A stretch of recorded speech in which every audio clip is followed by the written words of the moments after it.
Dans le développement personnel, on te parle sans cesse de l'intuition.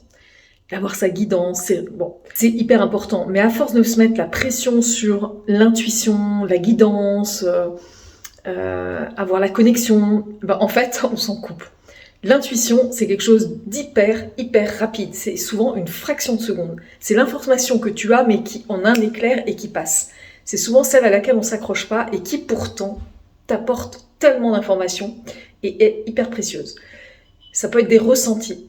Mais quand c'est le brouhaha dans ta tête, quand tu es prise par ton quotidien, par tes responsabilités, ton job, tes statuts, les demandes extérieures, etc., eh bien, tu es coupée de cela. Mais tu es intuitive, mais tu as des ressentis, mais tu es guidée, mais tu es soutenue, sauf que tu ne l'entends plus.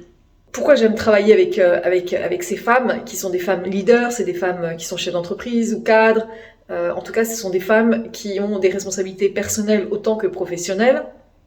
Et souvent, les responsabilités professionnelles prennent beaucoup le dessus, laissant peu de place aussi à l'espace personnel, qui fait qu'elles n'ont pas d'espace pour reprendre un nouveau souffle. Et donc, elles sont coupées. Tu vois, c'est comme si leur intuition, leur guidance était en sommeil, mais elles l'ont. Et quand elles finissent l'accompagnement avec moi, c'est incroyable ce qui se passe, parce qu'elles sont guidées. Elles se disent, mais en fait, j'ai l'information. Mais vous avez toujours eu l'information, mais on en est coupé. Et moi, c'est ce qui se passe souvent en tant que chef d'entreprise.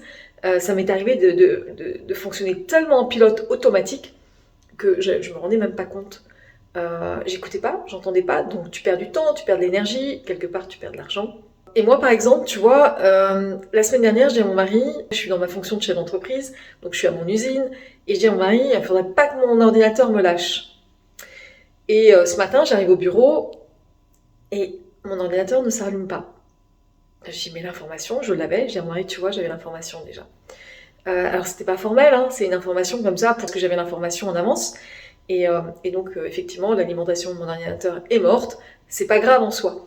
Mais peut-être que j'aurais pris, si j'avais écouté davantage, j'aurais peut-être dit, tiens, attends, est-ce qu'il faut peut-être pas que je fasse une sauvegarde, mes éléments qui sont dans le téléchargement, j'ai peut-être intérêt à les classer dans mes fichiers, ce que j'ai pas fait. Ce que je veux te dire par là, c'est que c'est hyper précieux. Dans tous les accompagnements que je fais, c'est vraiment d'aller créer en fait de l'espace à l'intérieur de soi, notamment dans sa boîte noire qui est le cerveau, qui est rempli de souvenirs, de croyances, d'habitudes, etc., de charges aussi, de tâches à exécuter. Au final, c'est pas clair, quoi. C'est pas clair, c'est embrouillé, c'est confus, ça grésille. Si tu veux savoir comment je procède, et si tu es intéressé à venir me voir pour un accompagnement ou pour faire carte divine, pour aller voir qui tu es et comment ta guidance, en fait, elle te vient, eh bien, viens m'écrire en privé et on se parle. En attendant, prends soin de toi et prends soin de ton intuition.